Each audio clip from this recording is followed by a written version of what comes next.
Okay geng, hari ni aku nak share satu teknik untuk mengesan sama ada madu ni ori ataupun tidak lah. Mungkin ini sebagai langkah awal lah. Yang ajar ni, teknik ni adalah kawan aku sendiri, seorang hafiz Quran. Dah lama dia ajar, aku baru teringat nak share dengan korang lah. Moga bermanfaat insyaAllah.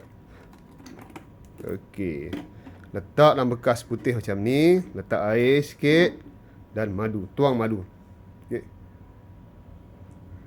Okey, so kita godek macam ni, pelan-pelan.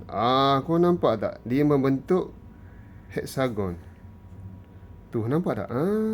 Nampak? Hexagon, sarang lebah. Secara logiknya, macam mana dia buat jadi macam ni tanda-tanda madu tu ori lah insyaAllah. Itu yang member aku yang lain ajar ni. Aku kagum kat mula-mula. Nampak tak?